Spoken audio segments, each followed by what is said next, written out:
She is dripping in a dress made of liquid silver. He is leaning on a heavy black titanium cane. The council thinks they are looking at a victim and a cripple. But in about 5 minutes, a warlord's leg is going to snap, and it won't be Danton's. Welcome back to the pack here at Linas' Romantasy collection. If you are ready to see the alpha take his revenge, smash that subscribe button, like this video, and ring the bell icon right now so you never miss a chapter. And I want to see how far our territory reaches today. Drop a comment below and tell me exactly where you are listening from. Now, let's enter the Spire. Chapter 31, The Silver Dress. The morning light in the Spire was cruel. It reflected off the endless ice fields outside, flooding the Apex suite with a blinding, sterile white that offered no warmth. I stood in front of the full-length mirror, staring at a stranger. Danton had acquired the dress from a pre-war vault in the silo before we left. It was made of a liquid silver fabric that clung to my body like mercury, high-necked and backless, with long sleeves that hid my blistered hands. It was elegant, lethal, and completely out of place for a girl who grew up fighting rats for copper wire. "You look dangerous," a voice rasped. I turned. Danton was sitting on the edge of the bed, struggling with the buckles of his leg brace. He was shirtless, his torso a map of scars, burns from the scorch, the fresh pink line from the assassin's blade, and the deep bruising from the juggernaut crash.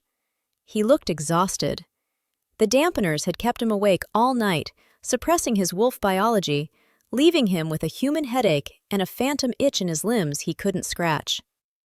"Here," I said, walking over. "Let me."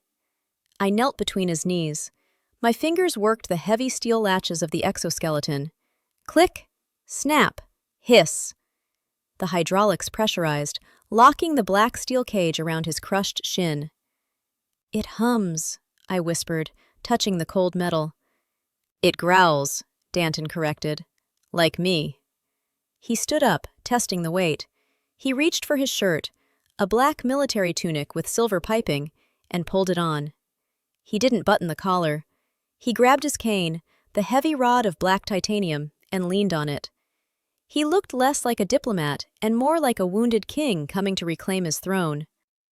"Rex!" Danton called out. The crow poked his head out from under a pile of shredded Egyptian cotton pillows. "Shiny? No shiny." "Stay here," Danton ordered. "Guard the room. If anyone comes in, go for the eyes." "Eyes! Yummy!" Rex chirped, hopping onto the headboard. Danton offered me his arm. "Ready to walk into the shark tank?" "Do I have a choice?" "No," he said, leading me to the door. "But you have a warlord." The elevator ride down to the grand hall was silent. We stood side by side, watching the frozen city drop away. I reached out and took his hand. His skin was cold, unnaturally cold. The dampeners were stripping his body heat. "Danton," I whispered, "your hands are freezing." "The wolf runs hot," he murmured, staring straight ahead. "Without the wolf, I'm just a man standing on a glacier." He squeezed my hand. "If I fall in there, Romy, don't help me up. Weakness is a death sentence in the council." "You won't fall," I promised, touching the pistol hidden beneath the slit of my dress. The elevator doors slid open. The grand hall was a cavern of glass, suspended over the city. It was filled with people, the warlords of the 7 sectors, the High Council legislators, and their retinues. They were drinking, laughing, and plotting. "Announcing," the herald boomed, "Alpha Danton of Sector 4, and the siren." The room went dead silent. Every eye turned to us. They looked at Danton's cane. They looked at the heavy, clanking brace on his leg. They looked at me. And then someone laughed. Chapter 32, The First Session. The laugh came from the center of the room. A giant of a man stood there, holding a crystal goblet. He was 7 feet tall, with a mane of red hair and a beard braided with gold wire. He wore furs that smelled of musk and old blood. Alpha Korg of Sector 3. "Look at this!" Korg roared, his voice shaking the glass walls. The white wolf has become a three-legged dog.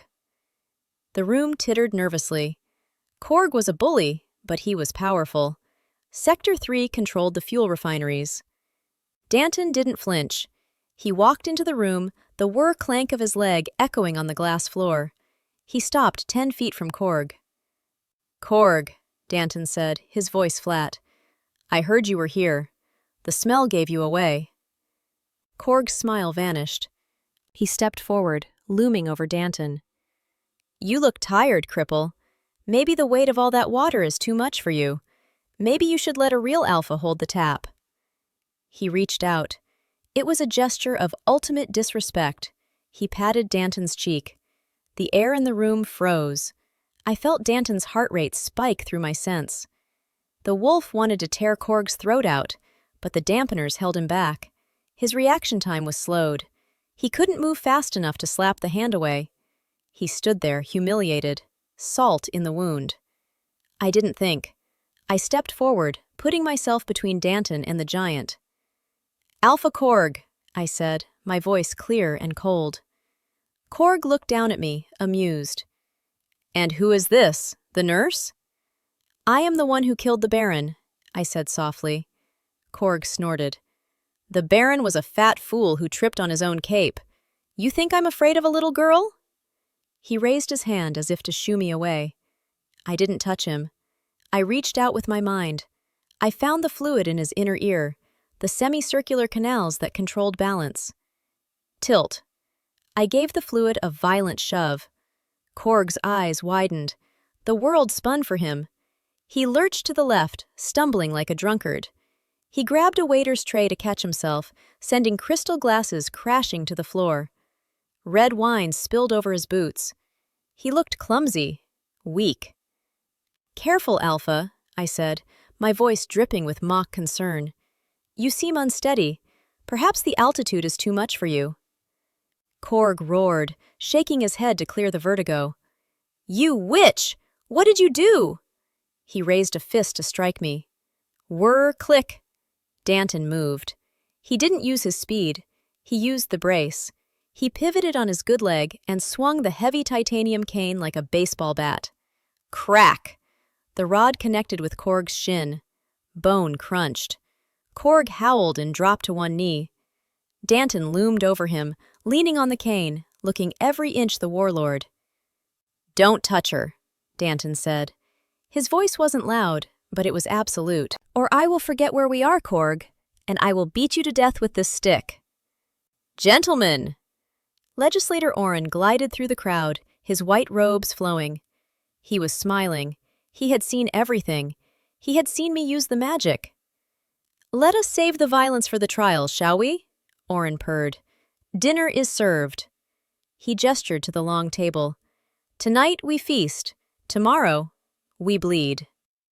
Chapter 33. The 0 Point. The feast was a blur of tension, but the morning after was a cold reality. At 0600, 2 guards in white kinetic armor banged on the door of the Apex suite. "The summit has begun," the guard announced. "Leave your weapons. Proceed to the sub-basement." Danton hid his pistol under the mattress, but he refused to give up his cane. "It's a medical device," he snarled until they backed off. I kept the ring on my finger, but left my gun. We took the elevator down, past the lobby, past the foundations, deep into the bedrock beneath the lake. The air grew colder with every floor. My breath began to mist. Danton started shivering, the tremors rattling his cane against the floor. 0 Point, Danton whispered. "The foundation of the Spire. It sits directly on the polar ice cap." The doors opened. We stepped out onto a circular observation deck. A massive glass wall separated us from a cavernous arena carved out of raw blue ice. The other warlords were there. The twins of Sector 6, hulking brutes in fur. Lady Vex of Sector 2, with her cybernetic eyes glowing red. And Korg, limping heavily, shooting murder at Danton. Oren stood at a podium. "Welcome to the first trial," Oren announced, his voice amplified. He pointed to the arena below. It was a labyrinth of ice walls, jagged spikes, and deep crevasses. The High Council values adaptability, Orin said. In the scorch, you fight the heat. Here, you will fight the cold. A hologram appeared in the center of the maze. It was a glowing red orb. The thermal core, Orin explained. It is the only source of warmth in the arena. In 10 minutes, the temperature in the maze will drop to -60 degrees Fahrenheit. Without the core, your blood will freeze in your veins within the hour. He smiled cruelly. There is only one core. There are 7 sectors. Only the holder of the core may exit the arena. It's a cull, Danton whispered to me. He wants us to kill each other for heat. You can't survive -60, I said, panic rising. The dampeners, you can't generate body heat. I know, Danton said grimly. That's why we have to be first. The glass wall slid open. A blast of freezing wind hit us instantly. It bit through my thin tunic like knives. Begin, Orin said. The warlord sprinted. Korg barreled into the maze, shoving Lady Vex aside. The twins ran on all fours, howling. Danton moved. Clank! Clank! The hydraulic fluid in his brace was already thickening in the cold. He was slow. Stay close, he commanded, stepping onto the ice. I can't smell them. You have to be my eyes. We entered the White Labyrinth. Chapter 34. The White Labyrinth. The cold was a physical weight. It pressed against my chest, making every breath a struggle. Danton was struggling. His mechanical leg was lagging, the piston hissing sluggishly. His face was gray, his lips blue. Left, I whispered, pulling him away from a dead end. Are you sure? He asked, wiping frost from his eyelashes. I can hear a heartbeat down the right tunnel, I said, closing my eyes for a second. Fast. Panicked. Probably Vex. Good. We let them thin the herd. We moved deeper. The temperature was dropping fast. I checked Danton's hands. His fingernails were purple. He was entering hypothermia. The dampeners had stripped him of his supernatural resilience, leaving him just a man in a frozen hell. We need shelter, Danton rasped. My battery. Cold drains the charge. If it dies, I can't move the leg. There! I pointed to a fissure in the ice wall. We squeezed inside. Danton slid down the wall, clutching his bad leg. Romy, he chattered.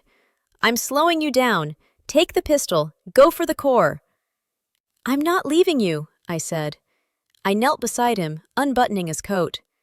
I pressed my body against his chest, trying to share what little warmth I had. We do this together.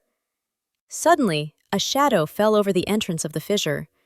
It was the twins of Sector 6. 2 brothers, identical mountains of muscle and fur. They held makeshift shivs carved from icicles. Look, brother, one growled. The cripple and the girl. Easy pickings. They didn't want the core. They wanted to eliminate the competition. Get behind me, Danton ordered. He tried to stand, but his leg locked up. The servo whined and died.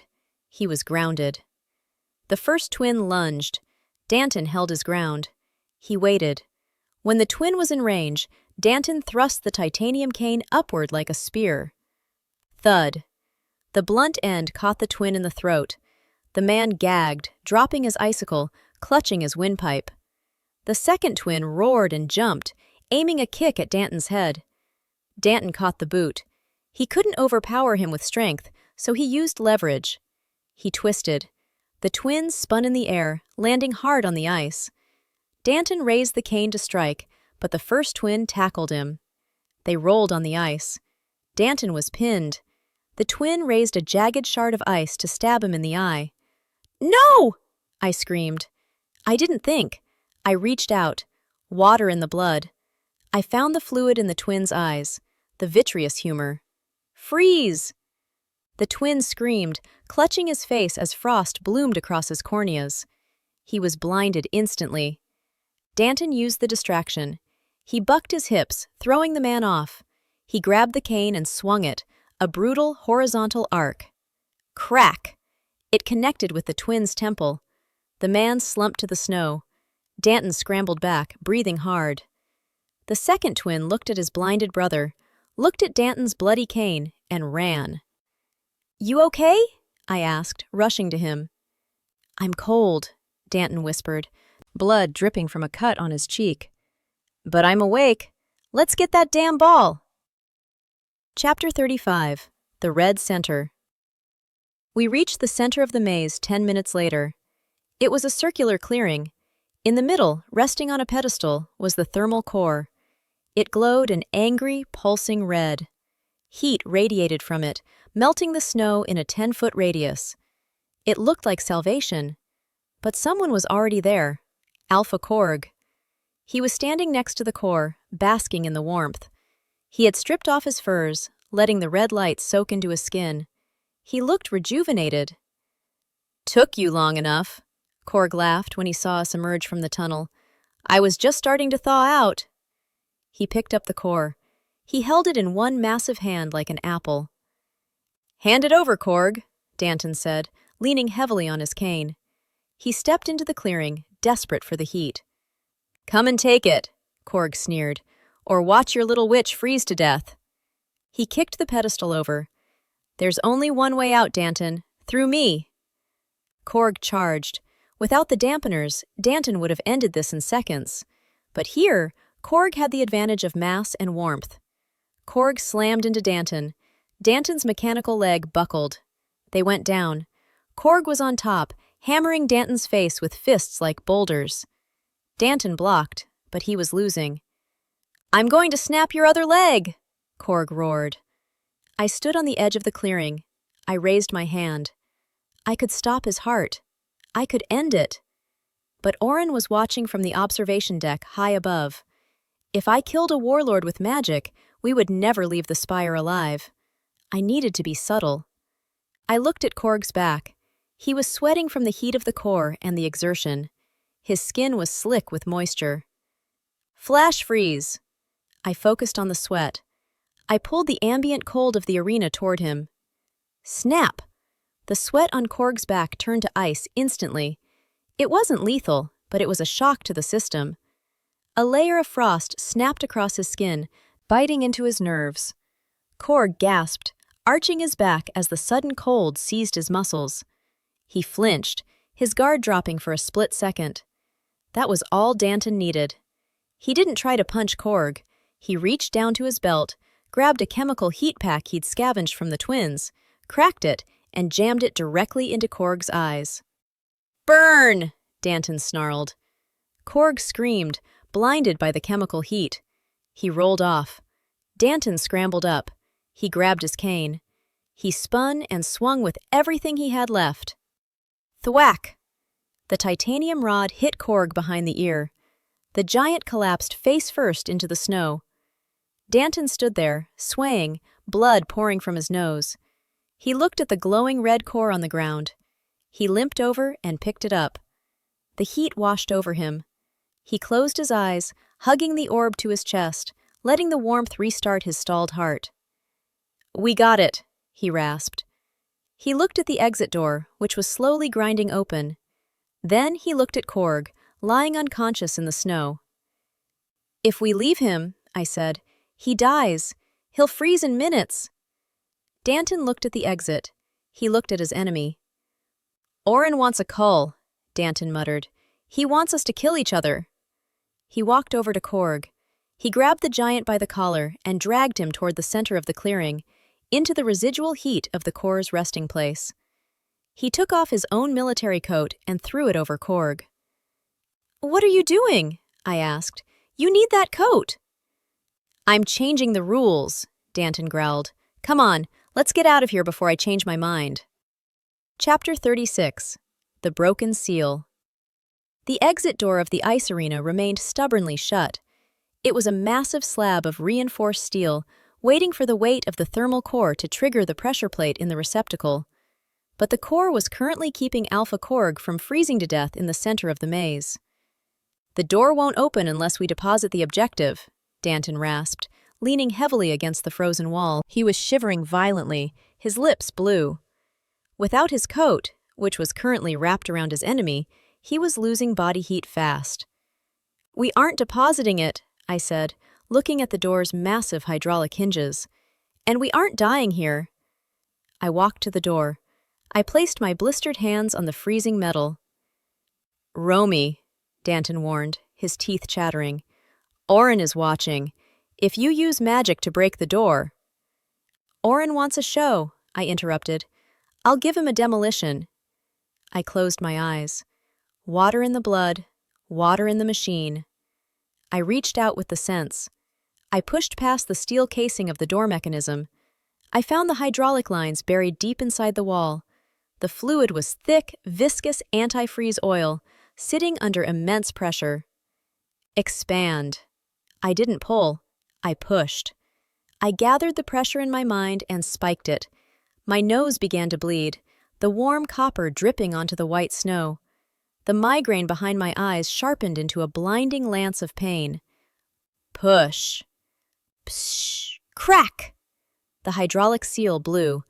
A jet of oil sprayed out from the seam of the door, coating the ice in black sludge. The pressure release was catastrophic. The massive steel slab groaned, lost its support, and began to slide down. But it jammed. It hung there, 3 feet off the ground, shuddering. "Go!" I screamed, my vision swimming. Danton didn't hesitate. He dropped to his stomach and army crawled under the gap, dragging his dead mechanical leg behind him. "Clear!" he shouted from the other side. "Romy, move!" I dove. I slid on the icy floor, scrambling under the heavy steel just as the secondary gears failed. Clang! The door slammed shut inches behind my boots. We lay on the floor of the observation deck hallway, gasping for air. The warmth of the corridor hit us like a physical wave. Slow clapping echoed from the shadows. Legislator Oren stood there, flanked by 2 drones. He looked amused, his pale eyes glittering. "Remarkable," Oren said smoothly. "You refused the objective, you saved your enemy, and you vandalized council property to escape." Danton dragged himself up, using the wall for support. He wiped blood and oil from his face. "I didn't save him," Danton growled, staring Oren down. "I just decided he wasn't worth killing yet." Oren smiled. "Round 1 to Sector 4. But be warned, Danton. The next trial won't be so cold." He pointed to the elevator. "The Foundry awaits." Chapter 37. The Foundry. We didn't get a break. We didn't get a meal. We were escorted directly from the 0 point to the deep-level service elevator. "Going down," the drone announced. Danton slumped against the elevator wall.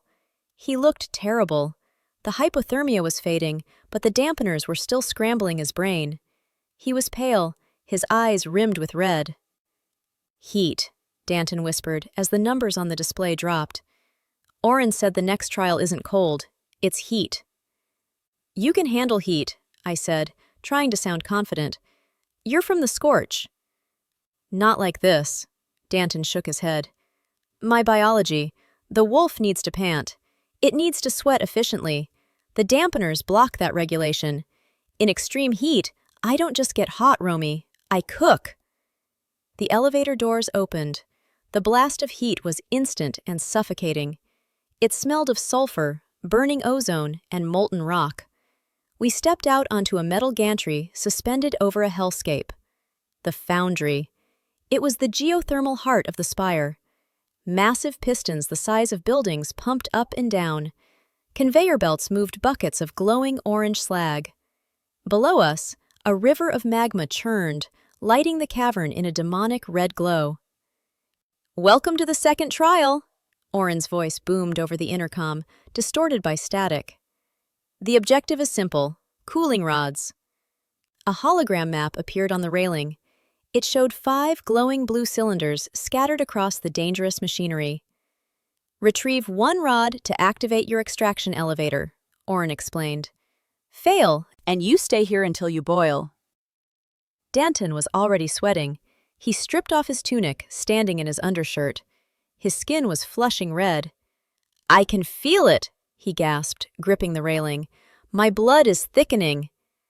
"Stay focused," I said, wiping sweat from my own forehead. The heat was oppressive, but for me, it was just uncomfortable. For him, it was lethal. "Where is the nearest rod?" he asked. "There," I pointed. Across the chasm, suspended on a moving chain of buckets carrying molten slag, was a blue light. "We have to cross the buckets?" Danton stared at the death trap. "We have to jump them," I corrected.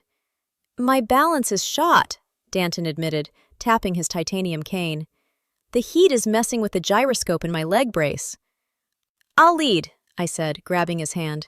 "You follow my steps." "Exactly." We stepped out onto the gantry. The metal was hot enough to burn through boot soles if you stood still too long. Below us, I saw movement. Lady Vex, the warlord of Sector 2, was already on the bridge below. Her cybernetic eyes were glowing red in the gloom. She moved with mechanical precision, unaffected by the heat.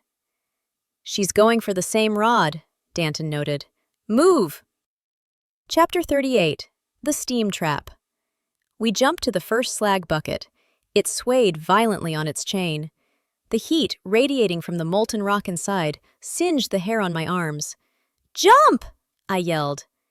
Danton jumped. He landed heavy. Clang! His metal leg slipping on the rim. I grabbed his belt and hauled him steady. "Keep going!" We hopped from bucket to bucket, a deadly game of hopscotch over a river of fire. My head was pounding. The blood magic was reacting to the environment. I could feel the pressure building in my own veins, expanding with the heat. We reached the central platform. The cooling rod was there, pulsating with a soft blue light inside a glass case. Danton stumbled toward it. He raised his cane to smash the glass. Zert! A metal staff blocked his swing. Lady Vex stepped out of the steam. She looked pristine. Her cybernetic limbs whirred softly. "That's my rod, Danton," she said, her voice synthesized. "Go find another one." "I don't have time," Danton wheezed, swaying on his feet. His skin was burning hot to the touch. He was entering heat stroke. "Move, Vex." "Make me." She spun the staff. It was electrified, arcing with purple lightning. Danton raised his cane, but he was slow. The heat was cooking his brain. Vex lunged, the staff crackling toward his chest. I stepped in. I didn't use magic to attack her directly. I used the environment. As Vex lunged, I grabbed a loose steam valve on the wall next to me. The wheel was red hot, burning my palm, but I turned it. Hiss!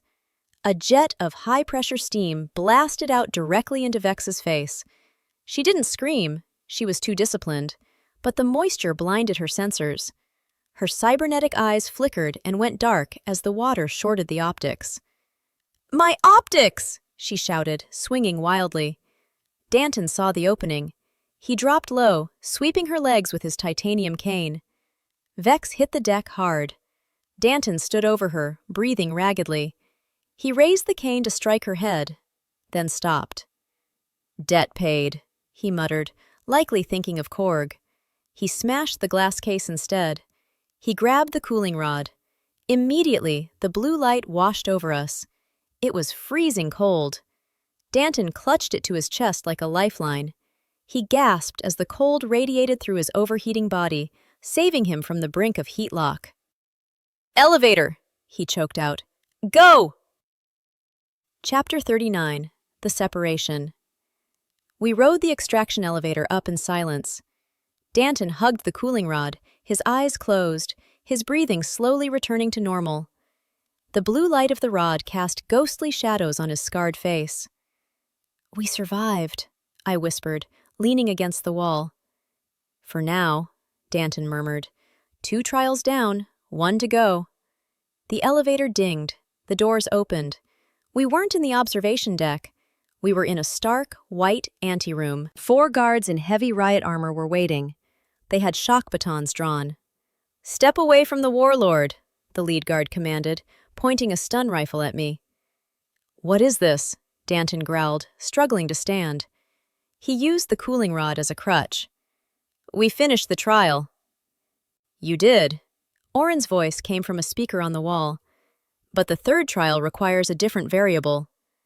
The guards moved in. They grabbed my arms. Don't touch her! Danton roared.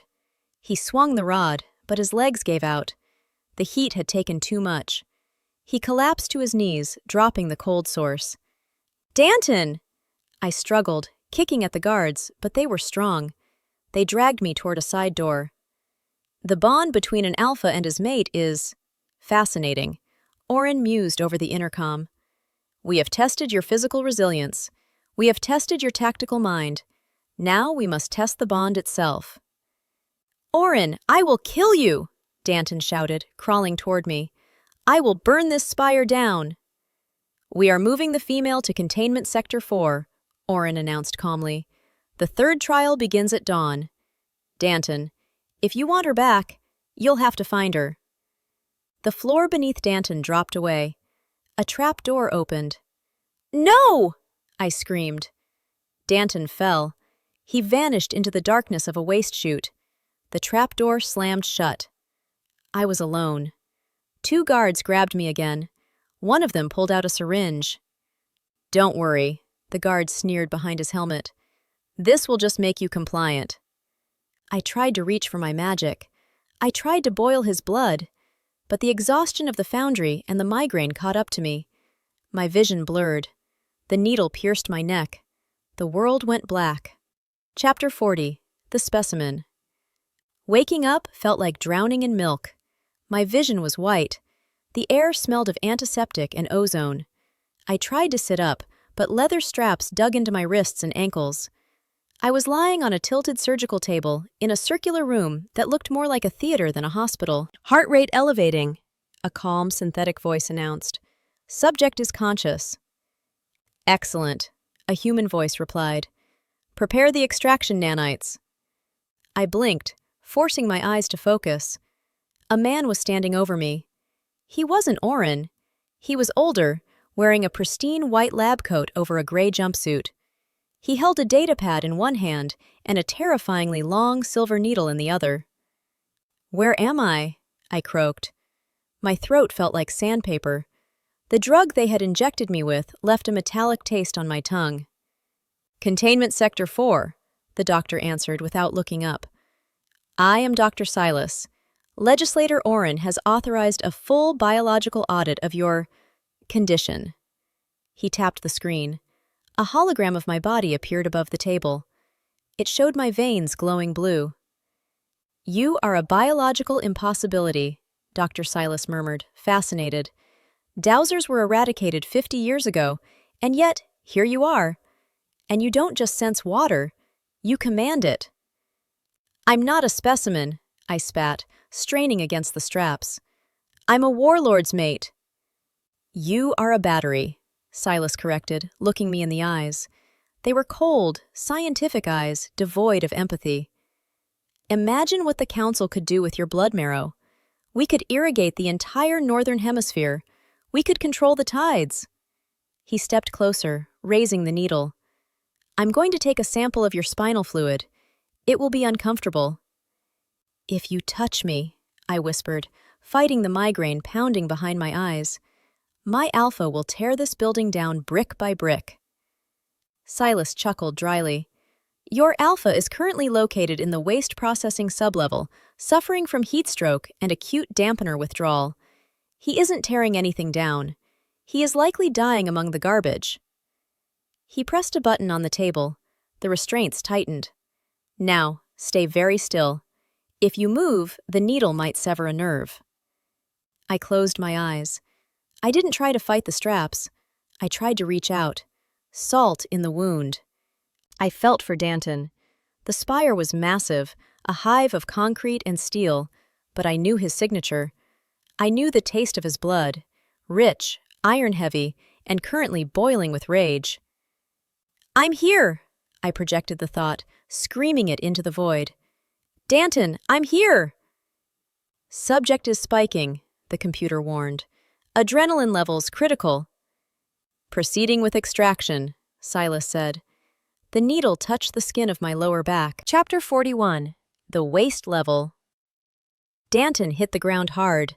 He landed on a pile of refuse, shredded plastic, discarded nutrient paste, and medical waste. The impact knocked the wind out of him, but the trash broke his fall. He lay there in the dark, gasping for air. The heat from the foundry was still cooking him from the inside out. His skin felt tight, feverish. His vision swam with red spots. "Get up!" he growled to himself, his voice echoing in the damp space. He rolled onto his side. The cooling rod he had stolen from the foundry was glowing faintly blue in the muck next to him. He grabbed it. The cold was painful against his burned palms, but it was the only thing keeping his brain from boiling. He shoved the rod into his shirt, pressing it against his core. He hissed as the chill shocked his system. Temperature stabilizing, 102 degrees Fahrenheit. He wasn't dying. Not yet. Danton forced himself to stand. His mechanical leg whirred in the silence. Click-clunk. The battery was low again, but the heat of the foundry had actually thinned the hydraulic oil, making the movement smoother than in the ice arena. He looked around. He was in a sewer tunnel. Pipes dripped overhead. The smell was atrocious, chemical runoff and decay. "Orin!" Danton shouted at the ceiling. "Is this part of the game?" No answer, just the echo of dripping water. "Fine." Danton spat blood onto the floor. "Hide." He checked his inventory. He still had his titanium cane, though it was bent slightly from the fall, and he had the cooling rod. He had a rage that felt cold and hard, stripped of the wolf's fire by the dampeners. This wasn't an alpha's rage. This was a man's rage, and it was terrifyingly focused. "Romy." He felt a pull in his chest, a tug. It wasn't a scent, it was a pressure. She was calling him. Or maybe he was calling her. The bond Orin wanted to test was real, and it was screaming. Up! She was up! High up! Danton started walking. He didn't limp, he marched. He swung the cane against a steam pipe, the metal ringing out like a bell. Clang! "I'm coming," he whispered to the darkness. He found a maintenance door at the end of the tunnel. Locked. Danton didn't look for a keycard. He jammed the heavy titanium cane into the door jamb. He braced his mechanical leg against the wall. Whir snap! The hydraulics in his brace screamed, delivering 1,000 pounds of force. The doorframe buckled. The lock shattered. Danton kicked the door open. 3 security drones were waiting on the other side. They were small, spherical sentries with red optical sensors. "Intruder detected," they chirped in unison. "Halt!" Danton didn't halt. He shifted his grip on the cane. Chapter 42. The Compass. The fight was ugly. Danton didn't have his speed. He couldn't dodge the taser darts the drones fired. One hit his shoulder, sending a jolt of electricity through his arm. Another hit his thigh, sparking harmlessly off the metal brace. He took the pain. He used it. He smashed the first drone out of the air like a baseball. It exploded in a shower of sparks and plastic. The second drone tried to flank him. Danton didn't have a shield, so he improvised. He pulled the cooling rod from his shirt. As the drone swooped in, Danton thrust the super-cooled cylinder forward. He jammed it into the drone's intake fan. Crunch! Freeze! The fan shattered. The extreme cold flash-froze the drone's battery. It fell to the floor, dead. The third drone fled, zipping down the corridor to raise the alarm. "Run!" Danton growled, picking up his cane. "Tell them I'm here!" He found a freight elevator at the end of the hall. He pried the panel open. He didn't have Zola's hacking skills, but he knew physics. He used the tip of the cooling rod to freeze the electronic locking mechanism until the metal became brittle. Then he smashed it. The elevator lurched upward. Level 10! Level 20! He closed his eyes. He focused on the pull. Romy. He could feel her fear.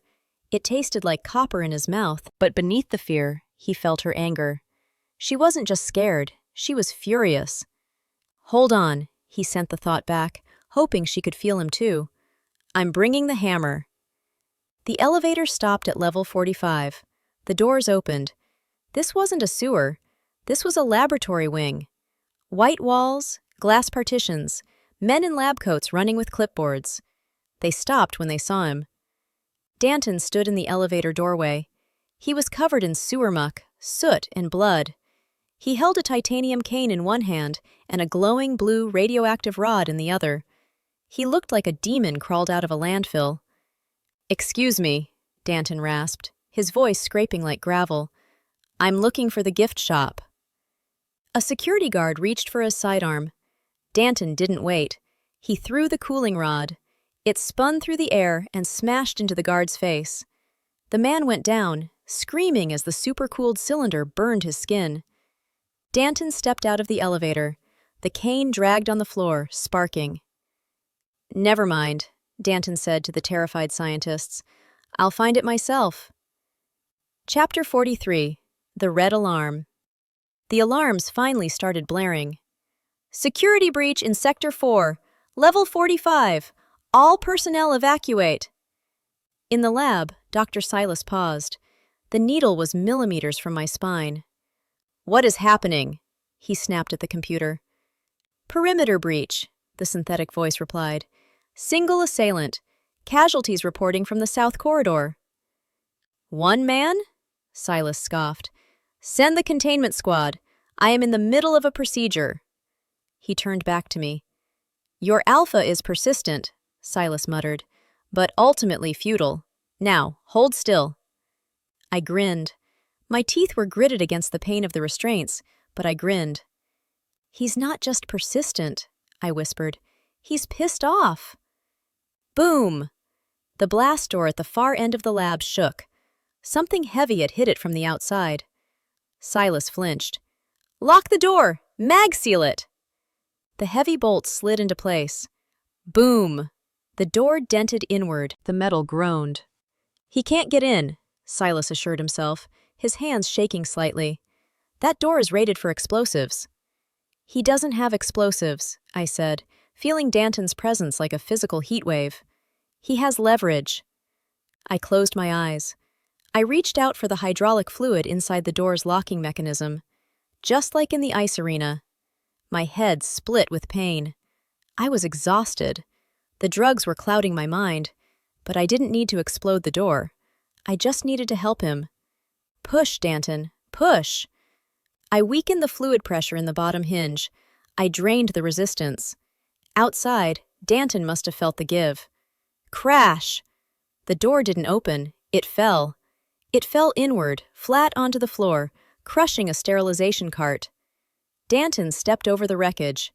He looked magnificent. He looked terrible. His shirt was torn. He was bleeding from a dozen cuts.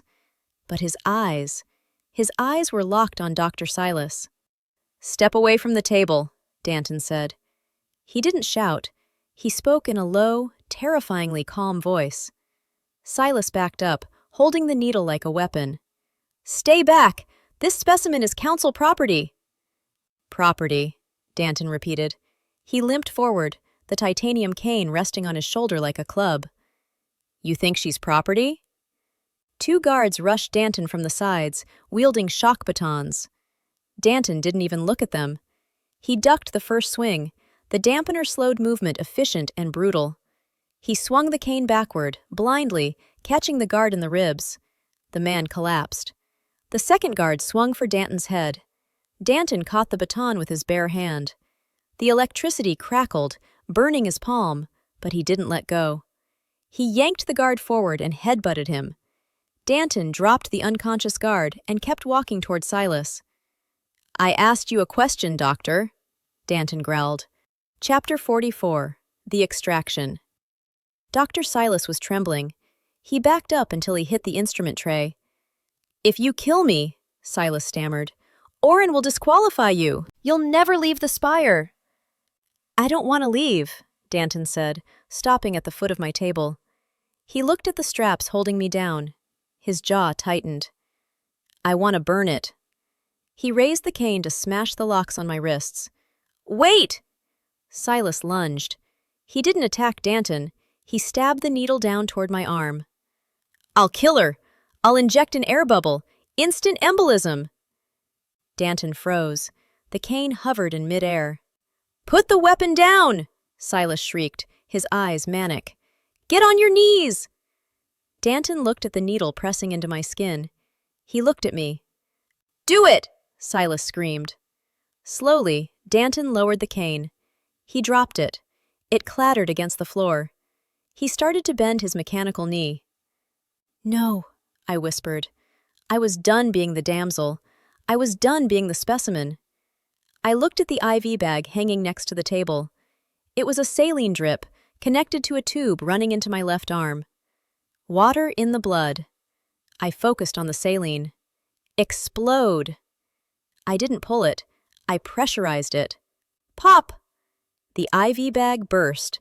The sudden explosion of fluid sprayed glass and saline everywhere. A shard of the glass bottle flew sideways, embedding itself in Dr. Silas's cheek. "Ah!" Silas screamed, clapping a hand to his face, dropping the needle. That was all Danton needed. He didn't kneel. He lunged. He grabbed Dr. Silas by the throat and lifted him off the ground. Danton slammed the doctor against the wall, pinning him there. "You like needles?" Danton snarled. He grabbed a sedative injector from the tray, one of the ones they had used on me. He jammed it into Silas's neck and depressed the plunger. "Sleep," Danton ordered. Silas's eyes rolled back. He slumped to the floor, snoring instantly. Danton turned back to me. He ripped the leather straps off my wrists with his bare hands, breaking the buckles. "Romy," he breathed, pulling me into a sitting position. He checked my eyes, my pulse. "Did he hurt you?" "I'm okay," I gasped, hugging him. He smelled of sewage and burnt ozone, but it was the best smell in the world. "You found me." "Always," he promised. He helped me off the table. My legs were wobbly from the drugs. "Can you walk?" he asked. "I can run," I lied. "Good," Danton picked up his cane, "because we just broke every rule in the book. The council isn't going to give us a fourth trial." "What are they going to give us?" Danton looked at the security monitor on the wall. It showed a squadron of heavily armed guards moving toward the lab. "An execution," Danton said. "We need to get to the hangar. We need the tank." Chapter 45. The White Hallway. "Move!" Danton grunted, wrapping his arm around my waist to hold me upright. The corridor outside the lab was blindingly white. My legs felt like rubber, the sedatives dragging at my consciousness like lead weights. Every step sent a spike of vertigo spinning through my skull, but the adrenaline of Danton's presence kept me moving. "They're coming from the elevators," Danton assessed, his voice tight with pain. "We need the stairwell." He was limping badly. The heat stroke from the Foundry had sapped his stamina, and the mechanical brace on his leg was whining, a high-pitched tone indicating the battery was in the red. He was effectively dragging both of us. We reached the corner just as the elevator doors pinged open. "Contact!" a voice shouted. 4 guards in white kinetic armor poured out. They raised their rifles. Danton didn't hesitate. He shoved me into the alcove of a janitor's closet and turned to face them. He didn't have a gun. He didn't have a shield. He had a bent titanium cane. "Suppressing fire!" the lead guard yelled. Blue energy rounds zipped down the hallway, scorching the walls. Danton ducked, sliding on his metal knee across the polished floor. It was a desperate, reckless move. He closed the distance before they could adjust their aim. Crunch! The cane swung upward, catching the lead guard under the chin. The helmet cracked. The guard went down. Danton used the falling body as a shield, absorbing 2 shots into the dead man's armor. He roared, a sound that was almost a bark, even through the dampeners, and shoved the corpse into the second guard. He was brutal. He was messy. He was fighting like a man who knew he was dying. I couldn't just watch. I shook my head, trying to clear the fog. I saw a fire suppression panel on the wall next to me. Water in the blood. Water in the pipes. I reached out. I didn't have the strength to explode it, but I could twist the valve. Open. The nozzle above the guards burst to life. Chemical foam and water sprayed down on them, coating their visors, making the floor slick. "I can't see!" one guard shouted, slipping. Danton capitalized. He smashed the kneecap of the third guard and headbutted the fourth. Silence fell over the hallway, save for the hissing of the foam. Danton leaned against the wall, gasping for air. He dropped the cane.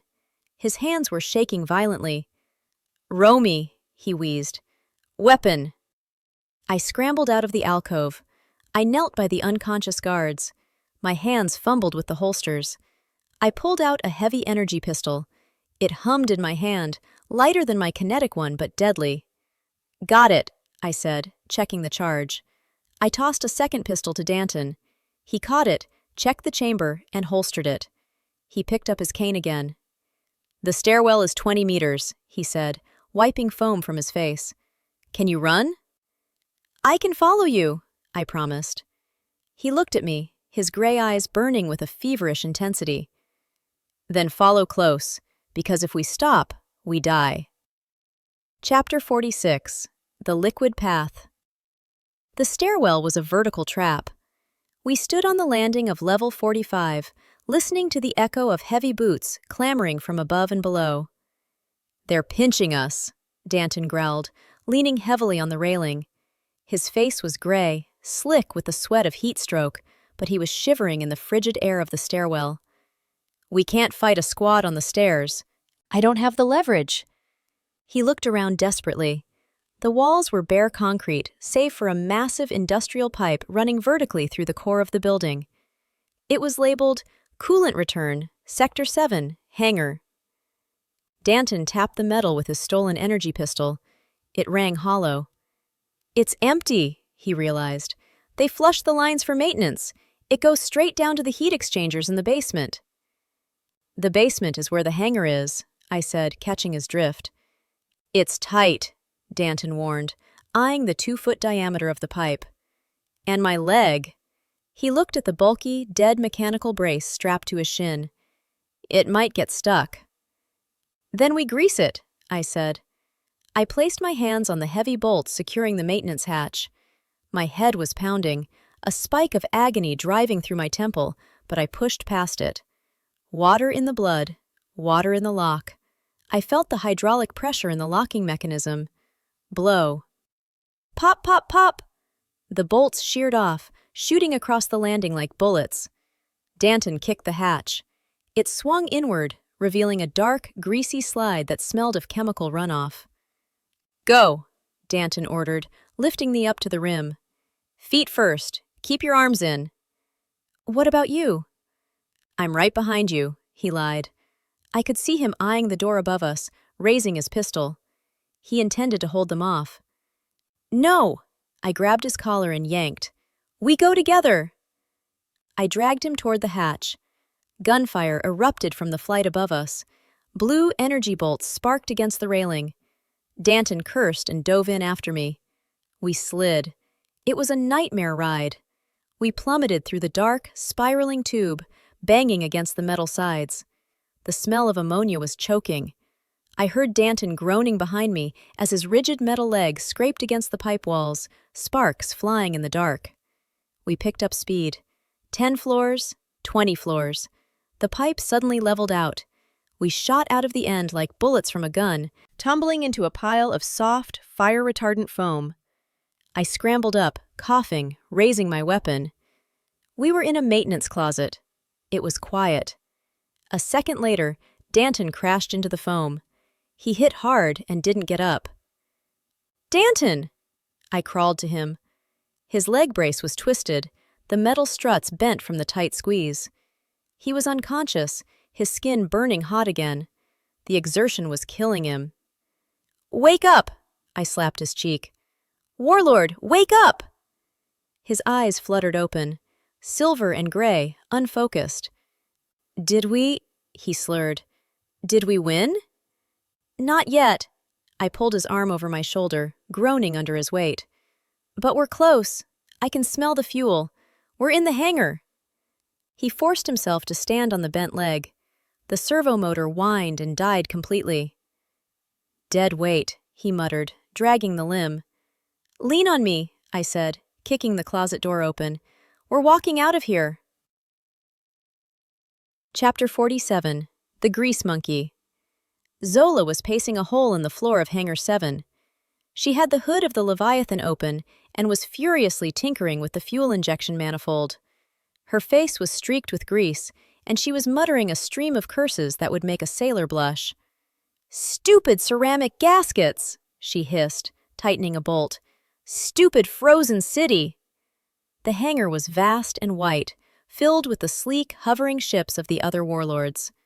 The Leviathan, a black, treaded monstrosity plated in gold, looked like a bulldog sitting in a room full of greyhounds.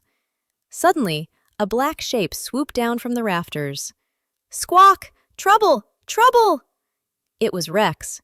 The crow landed on the tank's turret, his splinted wing making him lopsided. He was wearing a tiny scarf Zola had made him out of a rag. "Rex?" Zola gaped. "How did you get out of the suite?" "Vents! Vents!" Rex screeched, bobbing his head toward the main blast doors. "White men! Guns!" Zola froze. She heard it too, the rhythmic stomp of heavy boots in lockstep. "They're coming to impound the tank," Zola realized. She grabbed her heavy wrench. "Orin is shutting us down." The blast doors hissed open. A squad of council guards marched in, rifles raised. "Step away from the vehicle," the lead guard shouted. "By order of the High Council, this asset is seized."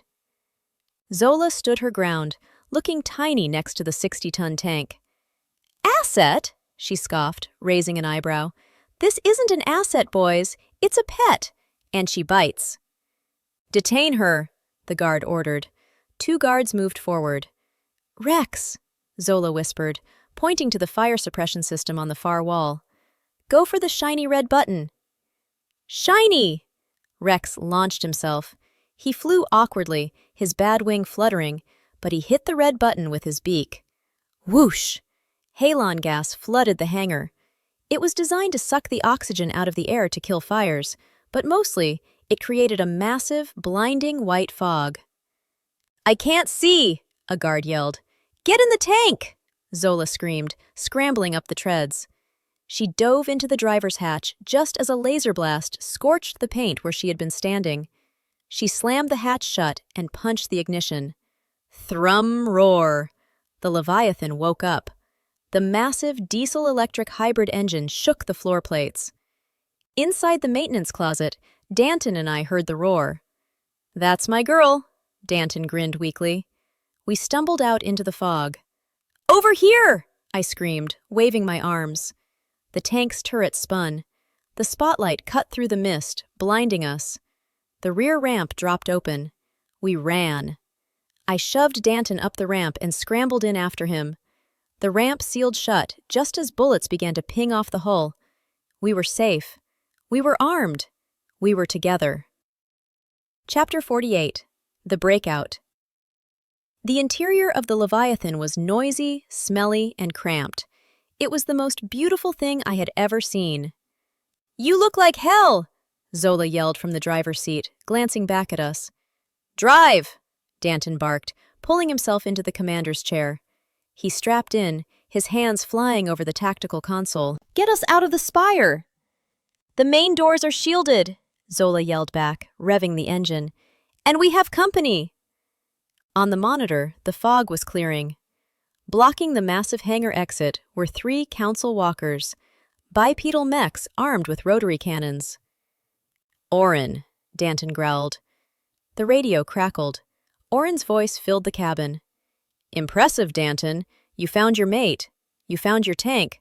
But you seem to have forgotten something." The monitor shifted. A satellite view appeared. It showed the orbital cannon hovering directly above the Spire. "The cannon is locked on your heat signature," Orin said coolly. "If you breach those doors, I will vaporize you. Surrender, and I will only execute the witch." I froze. I looked at Danton. He didn't blink. He keyed the long-range comms. "Torian," Danton said. "Execute Order 0. Kill the timer." There was a pause. Then Torian's voice, crackling with static from hundreds of miles away. "Order 0 confirmed. Safety protocols disengaged. Flooding imminent." Danton turned back to the microphone. "Orin," Danton said, "I just ordered my beta to destroy the silo pumps. In 10 minutes, the Trogwell will flood the Scorch. The water will be contaminated with radiation from the core. It will be undrinkable for 1,000 years. Silence on the line. You want to rule the world, Orin? Danton snarled. Then you better save the water, because if you kill us, everybody dies of thirst. It was a bluff. The water wouldn't be radioactive, but Orin didn't know that. Orin feared what he couldn't control. Stand down, Orin's voice wavered. Do not open the gates. Let us go, Danton demanded, or the scorch burns. We waited. The Leviathan idled, rumbling like a caged beast. The council walkers stood blocking the door. He's calculating, Danton whispered. Cost versus benefit. Suddenly, the walkers moved. They didn't fire. They stepped forward to physically grapple the tank. He's calling the bluff! Zola screamed. Ramming speed, Danton shouted. Forget the door! Go through the wall! Zola slammed the throttle. The Leviathan lurched forward. She didn't aim for the shielded blast doors. She aimed for the structural support pillar next to them. Hold on! The tank hit the pillar, doing 50. Crash! Concrete exploded. Steel groaned and snapped. The Leviathan shuddered violently, but the gold-plated armor held. The pillar collapsed, bringing a section of the hangar wall down with it. Sunlight, blind, white sunlight, poured into the breach. We burst out onto the frozen tundra surrounding the spire. The cold air rushed into the cabin through the cracks in the hull. We were free, but we were exposed. Chapter 49. The Sky Fire. The frozen wasteland stretched out before us, a flat expanse of white death. Warning! The computer droned. Target lock detected. The orbital cannon, I gasped, staring at the red reticle flashing on the screen. He's trying to clip us, Danton yelled. Evasive maneuvers! Zola, zigzag! A beam of pure kinetic energy slammed into the ice 50 yards behind us. Boom! The shockwave lifted the rear of the tank off the ground. We slammed back down, sliding sideways. Ice and steam erupted into the sky. He missed! Zola laughed hysterically. He didn't miss, Danton said, staring at the rear monitor. He's hurting us. The beam struck again, this time to our left. It was pushing us away from the road, driving us toward the edge of the ice shelf, toward the mountain pass. He wants to bury us, I realized. If he hits the mountain... Avalanche, Danton finished. We were entering a valley. High above us, millions of tons of snow hung precariously on the peaks. We can't outrun the lock, Danton unbuckled. He limped to the turret controls.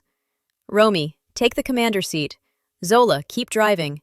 I'm going to give him a target he can't ignore. What are you doing? I'm going to shoot the sky, Danton said, climbing into the gunner's nest. With a machine gun? I yelled. It's an orbital station. I'm not aiming for the station, Danton shouted back. I'm aiming for the snow. He pointed the turret at the massive snowpack hanging directly ahead of us. Rat-tat-tat-tat! The heavy rounds chewed into the snow. A rumble started. Deep. Low. The mountain began to move. You're triggering it on top of us, Zola screamed. If I trigger it now, we might surf it, Danton roared. If Orin triggers it later, we get buried. Floor it, Zola! Outrun the white! The mountain collapsed. A tidal wave of white, thousands of tons of ice and snow, began to slide. Above us, the sky flashed. Another kinetic rod from the orbital cannon slammed into the mountainside, accelerating the slide. Danton, get down! I yelled. The hatch flew open. Danton dropped into the cabin, landing hard. Seal it! He gasped. I slammed the manual lock on the hatch just as the world went dark. Wham! The avalanche hit the Leviathan. Chapter 50. The Cold Tomb. It felt like being inside a bell that had been struck by a god. The 60-ton tank was lifted off the ground like a toy. We were tossed sideways, tumbling in the darkness. Metal screamed. Alarms blared. Rex was screeching, fluttering wildly around the cabin. I was thrown against the bulkhead, my shoulder taking the brunt of the impact. Then, The tumbling stopped. We weren't moving. The engine sputtered and died. The emergency lights flickered, dim, red, and dying. Silence. Absolute, crushing silence. "Report!" Danton rasped from the floor. He hadn't moved. His mechanical leg was twisted at an unnatural angle. "Zola!" I called out. "I'm here," Zola groaned from the driver's seat. "I think I bit my tongue." "Hull integrity?" "We're intact," Zola checked the monitors. "But, Romy, look at the external cameras." I looked at the screen. Static. Black static. "We're buried," Zola whispered. "The snow is blocking the signal. We must be 20 feet under." "Good," Danton said. He dragged himself into a sitting position. "If we're buried, the satellite can't see us. We're invisible." "We're also trapped," I pointed out, unbuckling and dropping to the floor beside him. "And we're running on emergency oxygen." Danton closed his eyes. His skin was gray. The heat stroke from the Foundry was gone, replaced by a deadly chill. The metal hull, buried under tons of ice, was acting like a refrigerator. "Danton," I touched his face. He was freezing. The dampeners were gone, but his body had nothing left to give. "Talk to me," I said, rubbing his arms. I grabbed a thermal blanket and wrapped it around us both. "About what?" His teeth chattered. "About home," I said. "About the silo." "The silo," he mumbled. "It's green. It shouldn't be green. It's the scorch." "It's green because of us," I whispered. "We made it green." He leaned his head on my shoulder. His breathing was shallow. "Romy," he said, his voice barely audible. If the cold takes me—" "Shut up!"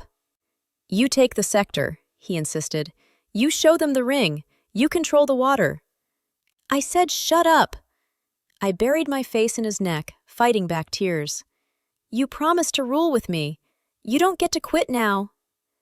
He let out a weak, rattling breath. His hand found mine in the dark, squeezing faintly. "Stubborn," he whispered, "just like a wolf." We sat in the dark, buried under the mountain, waiting for the air to run out or the satellite to pass. It was the quietest moment of the war. Just the sound of his heart, beating slow and steady against my own. Chapter 51. The Blood Heat. The interior of the Leviathan was a tomb. The emergency lights cast a blood-red glow over the frosted metal, and the air was growing stale, heavy with carbon dioxide. I sat on the floor of the commander's nest, cradling Danton's head in my lap. He was massive, a warlord who had shaken the foundations of the Scorch, but now he was shivering like a child. The cold of the avalanche had leached into the hull, turning the tank into a freezer. "Danton," I whispered, rubbing his chest briskly. "Stay with me." His eyes were half open, glassy and unfocused. The dampeners in the Spire had stripped him of his supernatural metabolism, and although we were miles away now, the effects lingered. His body couldn't generate the heat needed to fight this deep freeze. "Cold," he mumbled, his teeth chattering so hard I worried they would crack. "So cold." I looked at the thermal blanket wrapped around us. It wasn't enough. The ambient temperature was dropping too fast. If I didn't raise his core temperature in the next 10 minutes, his heart would stop. I looked at my hands. They were blistered and raw from the magic I had used in the lab, but I didn't care. Water in the blood. I closed my eyes. I didn't reach for the snow outside. I reached inside myself. I visualized my own heart. I commanded it to beat faster. I visualized the friction of my blood cells, the heat of kinetic energy. I pushed the flow, turning my own circulation into a furnace. My skin flushed hot. A wave of dizziness hit me as my blood pressure spiked, but I gritted my teeth and pressed my hands against Danton's bare chest, right over his heart. "Drink," I whispered. "Take the heat." I pushed the warmth into him. It wasn't a gentle transfer. It was a magical transfusion of energy. I felt the heat leave my body and flood into his. Danton gasped. His back arched off the floor. "Romy," he rasped, his eyes snapping open. "You're burning." "I'm the fire," I said, my voice shaking. "You're the wolf! Wake up!" I kept pushing. My nose began to bleed, the warm drops falling onto his skin. My vision grayed at the edges. I was exhausting myself, burning my own reserves to jumpstart his. Slowly, the color returned to his face. The violent shivering stopped, replaced by deep, ragged breaths. He reached up, his large hand covering mine on his chest. His skin was no longer ice-cold. "Enough," he growled, pulling my hands away. "You'll kill yourself." He sat up, groaning as his crushed leg shifted. He leaned against the bulkhead, breathing hard, his silver eyes regaining their focus. "You saved me," he said, looking at me with a mixture of awe and terror. "Again." "We're even." I leaned against him, exhausted. "Now get us out of here." "Zola!" Danton barked, his voice regaining its command authority. "Oxygen status?" "Critical," Zola called back from the driver's seat. Her voice was muffled by a scarf she had wrapped around her face. "Maybe 10 minutes of air left. The vents are blocked by snow." "Then we have 10 minutes to dig," Danton said, "or we suffocate." Chapter 52. The Vertical Drive. "We can't dig out," Zola argued, tapping the pressure gauge. "We're under 20 feet of packed powder. It's like concrete.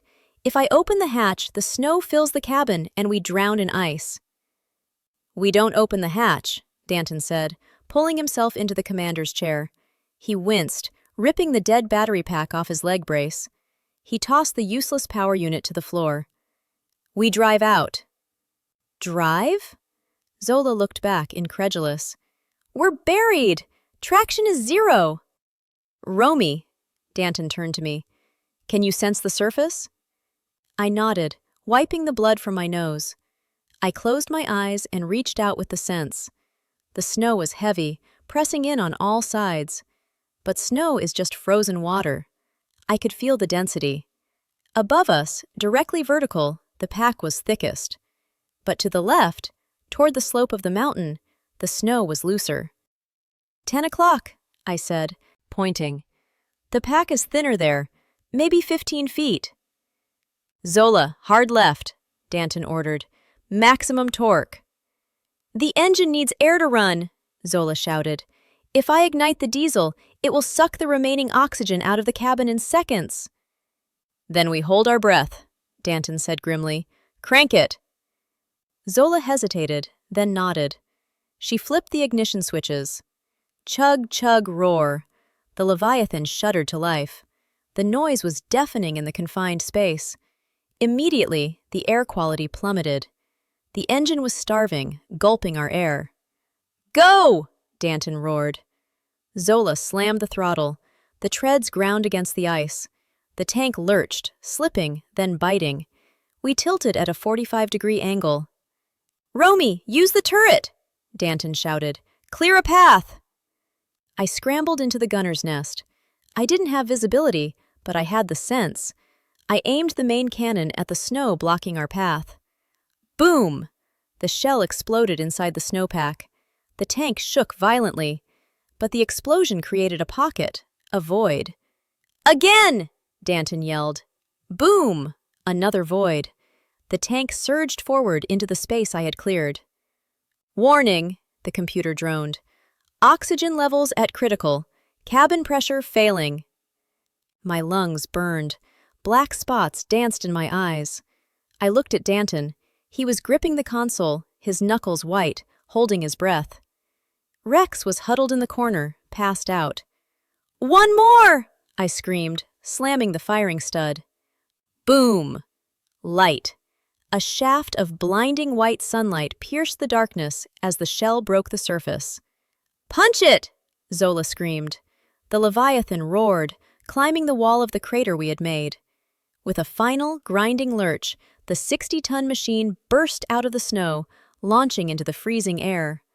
We slammed down onto the hard ice of the valley floor, sliding sideways, smoke pouring from the barrel. Zola popped the hatches instantly. Cold, sweet, thin mountain air rushed into the cabin. We gasped, gulping it down like water. I fell back into the seat, laughing hysterically. We were alive. Chapter 53. The Ghost Tank.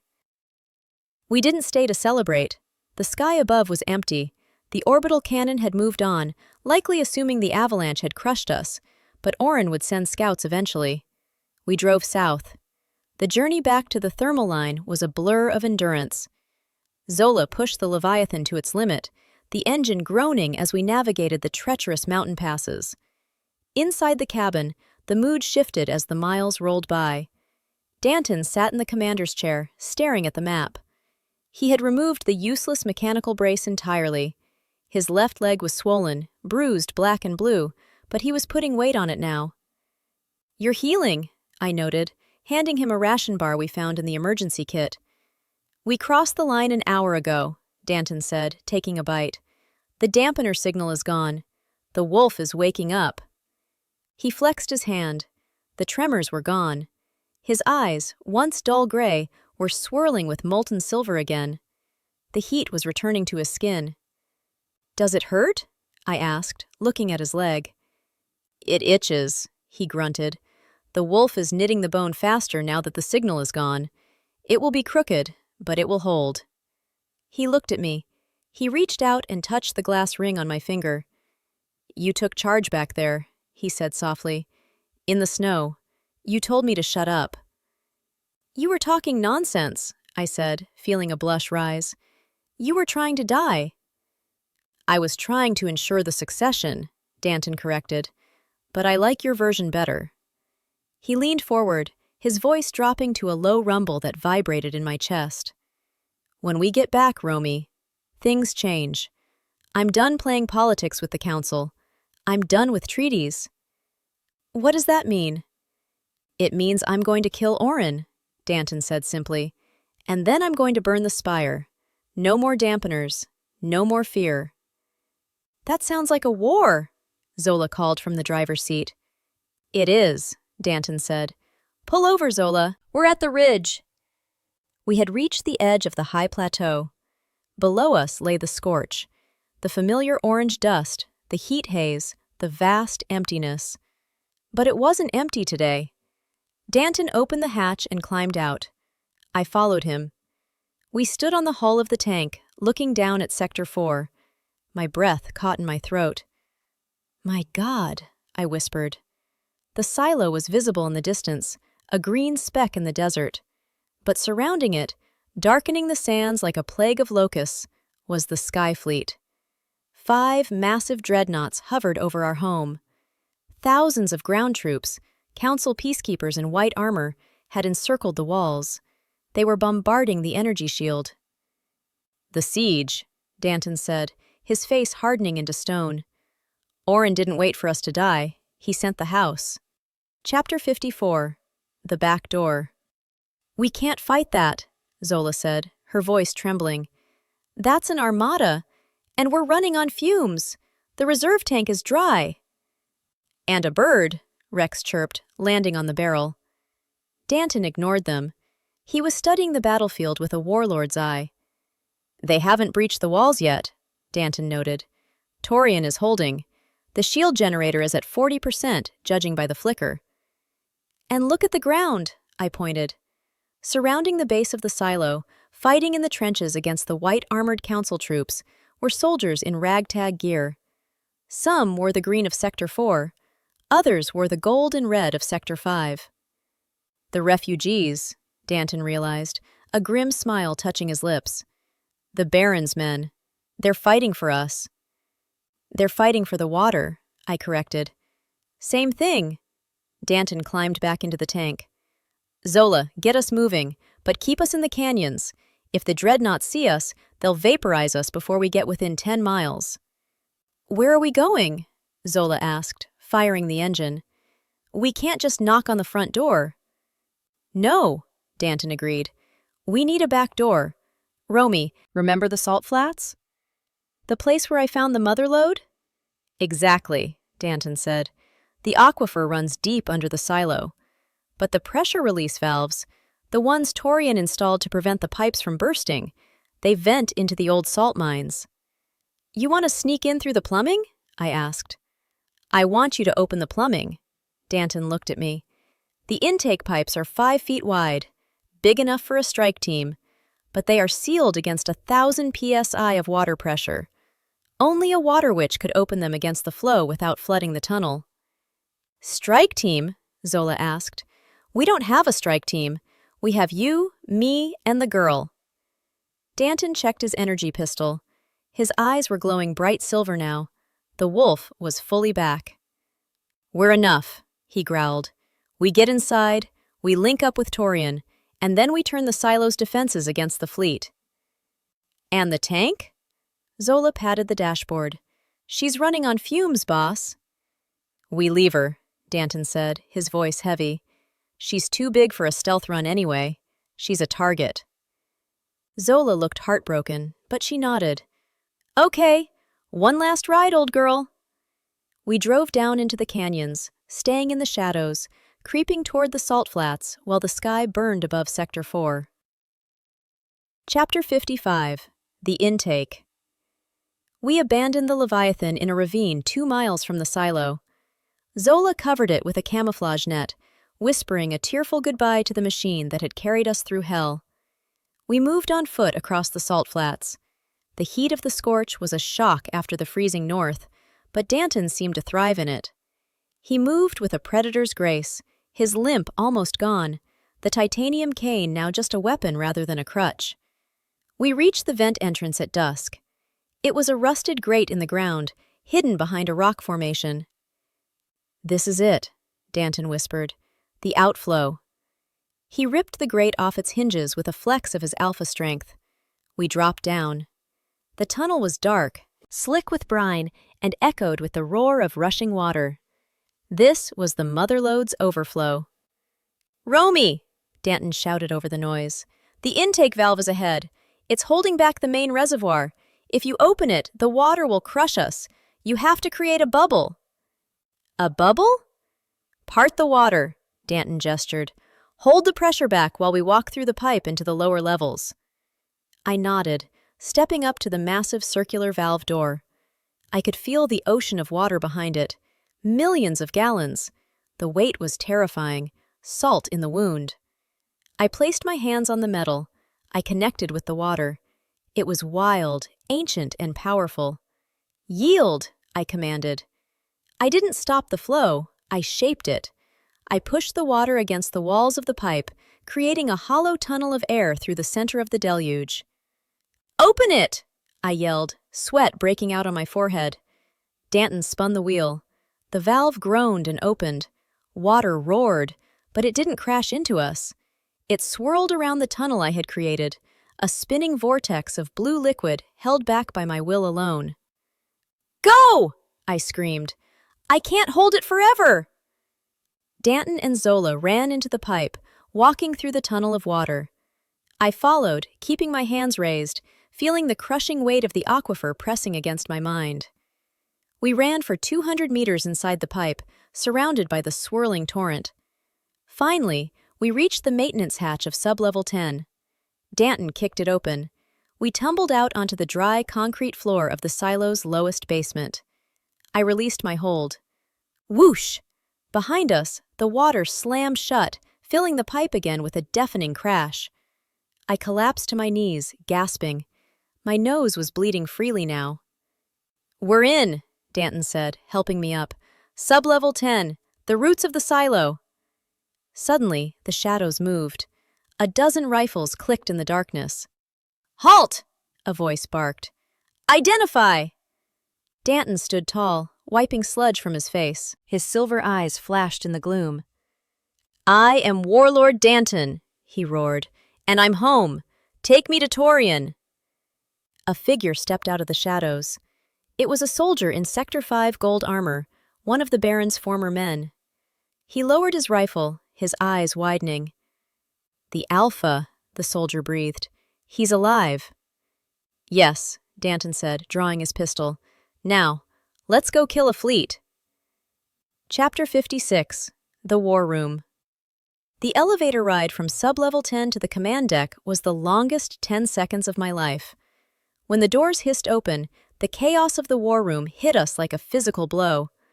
Alarms were screaming a discordant symphony. Technicians were running with datapads, shouting coordinate updates. The main view screen was awash of red static and explosions. Torian stood at the center console, his back to us. He was shouting into a headset. "Hold the west wall! I don't care if you have to throw rocks at them, hold the line!" "Torian," Danton said. His voice wasn't loud, but it cut through the noise like a knife. Torian froze. He turned slowly, his eyes wide, dark circles hanging heavy under them. He looked at Danton, bruised, limping, covered in sewer muck and salt, and then at me. "Alpha?" Torian whispered. "The sensor said you were dead. The avalanche."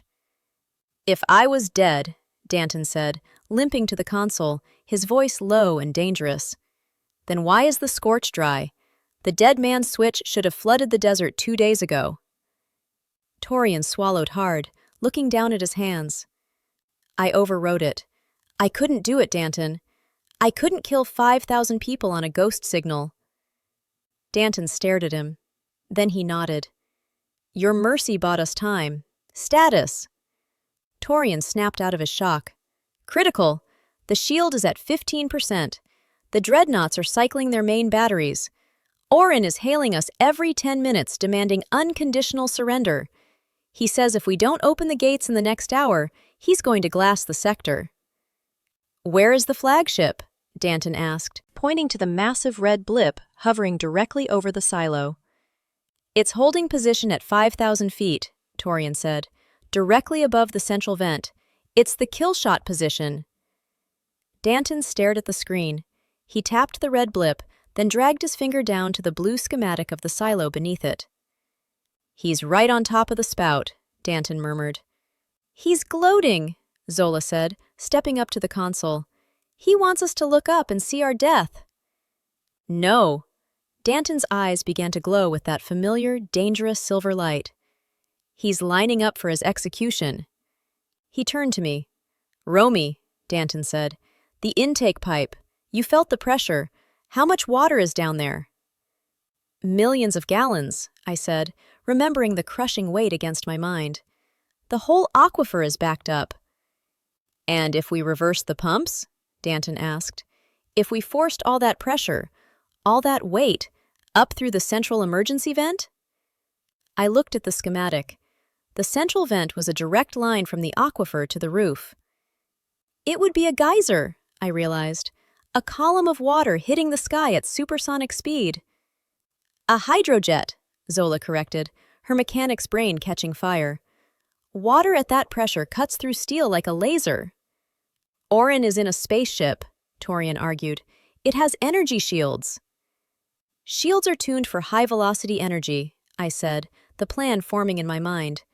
"They stop lasers, they stop plasma, but a kinetic impact of this magnitude? Millions of gallons hitting at Mach 3. It will overload the generators instantly." Danton slammed his hand on the console. "Torian, give the order to the ground troops. Pull back to the inner keep. Let them breach the outer wall." "You want to let them in?" "I want them close," Danton growled. "I want Orin to think he's won. I want him to lower his ship for the victory lap." He looked at me, grabbing my hand. "We're going to the pump room. Zola, override the safeties. Romy, you're going to turn the tap on." Chapter 57. The Pressure Chamber. The pump room was the beating heart of the silo. It was a cavernous industrial cathedral filled with massive turbines and pipes thick enough to drive a truck through. The noise was deafening. Thrum, thrum, thrum. "I'm locking the relief valves," Zola shouted over the roar, typing furiously at a terminal. "Pressure is building. 120%. 150%. The pipes began to groan. Dust fell from the ceiling. "It's going to blow the seals," Zola warned.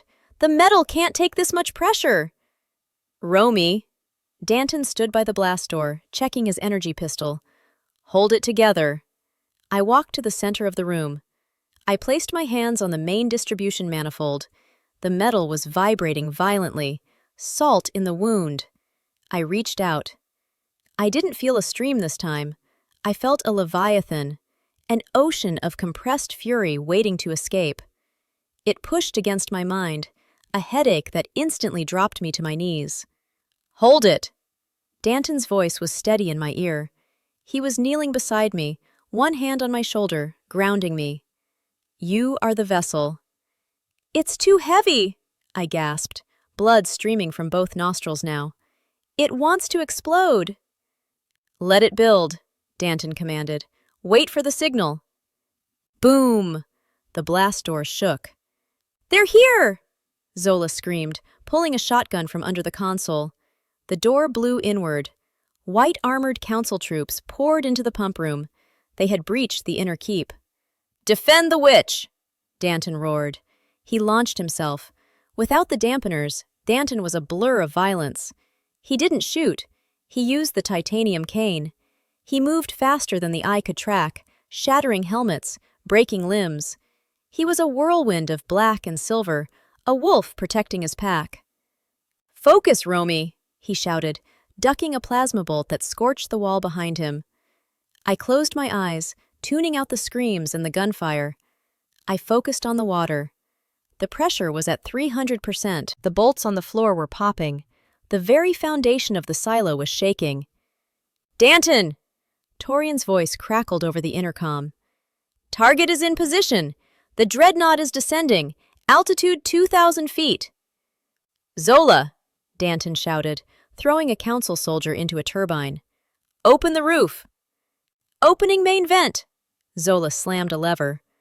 Above us, far up the central shaft, the iris of the silo roof began to spiral open. "Now, Romy!" Danton scrambled back to me, grabbing my waist to anchor me. "Release it!" I screamed. I didn't just let go. I shoved. I took all the pressure, all the millions of gallons, and I directed it upward. Fire! Chapter 58. The Hydro Cannon. The sound wasn't a roar. It was a crack, like the sky splitting open. From the central vent of the silo, a column of blue water erupted. It wasn't a spray. It was a solid bar of liquid moving at Mach 3. I fell back against Danton, watching the monitors Zola had angled toward us. On the screen, the council flagship hung in the sky, a massive wedge of gray steel blocking the sun. Orin was likely on the bridge, watching his troops storm our base. Then, the water hit. The flagship's energy shields flared gold for a microsecond, and then shattered. The physics were undeniable. You cannot shield against a river moving at supersonic speed. The water jet struck the underbelly of the dreadnought. It didn't splash. It cut. Like a high-pressure industrial cutter slicing through aluminum foil, the geyser of the motherlode shore through the hull of the starship. It tore through the reactor core. It tore through the bridge. It erupted out the top of the ship, spraying into the stratosphere. "Impact confirmed!" Torian yelled over the comms. "Critical damage! The ship is breaking apart!" On the screen, the dreadnought groaned. A massive explosion blossomed from its center as the reactor went critical. The ship split in two. The bow section, heavy and dead, tilted forward. The stern spiraled away. Gravity took over. The massive burning wreckage began to fall. "It's coming down!" Zola shouted. "It's going to hit the perimeter!" "Hold on to something!" Danton roared, pulling me and Zola under the heavy steel of the control console. Crash!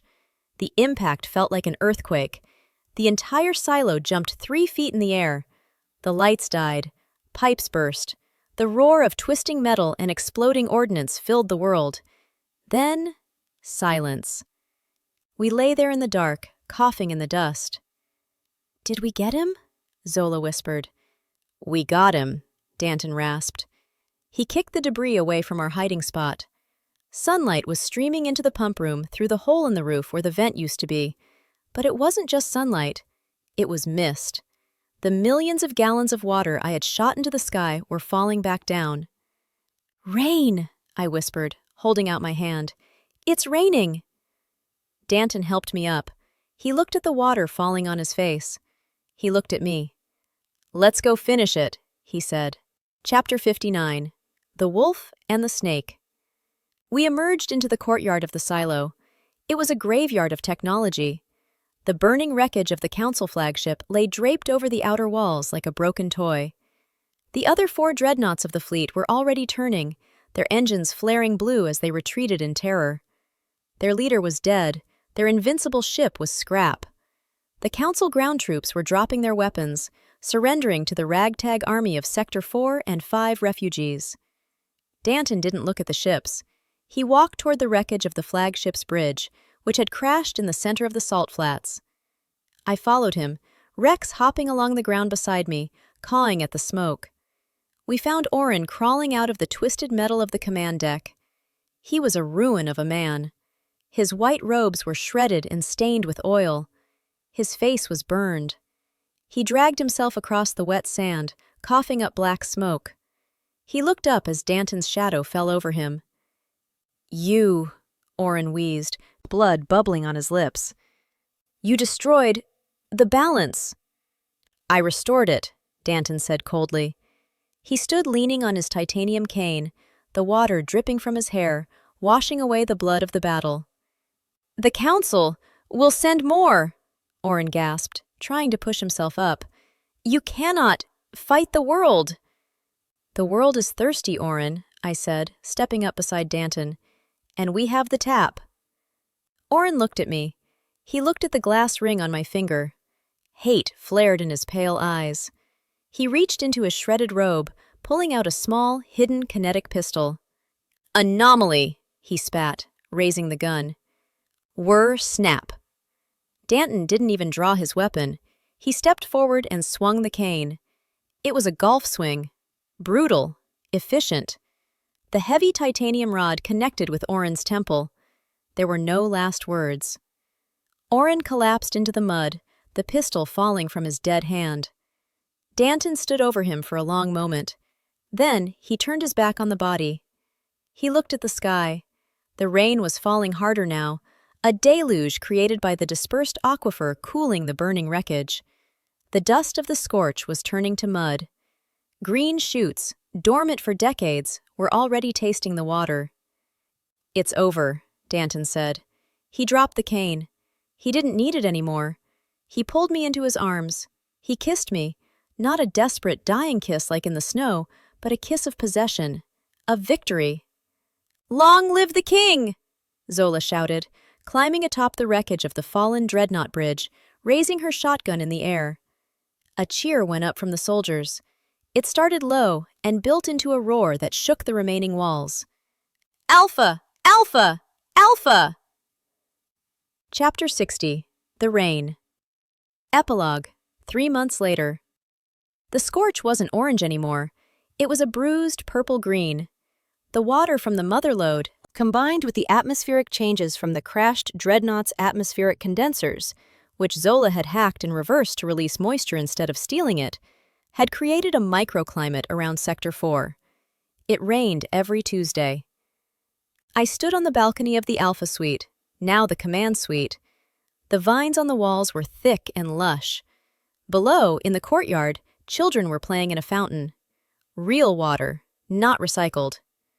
"Squawk! Shiny!" Rex landed on the railing. He had a gold button in his beak, stolen from a visiting diplomat's coat. His wing was fully healed. "You're a thief, Rex," I smiled, stroking his black feathers.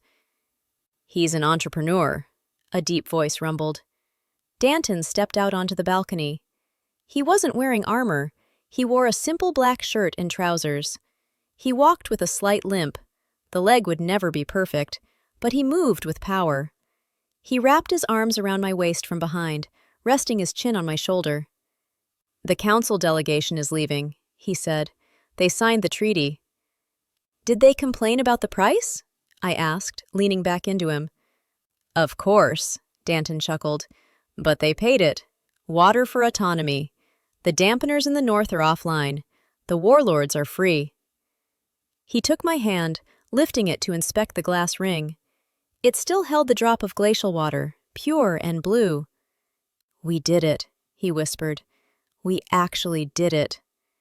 "We didn't do it alone," I said, looking down at the courtyard where Zola was teaching Torian how to fix a jeep, both of them laughing.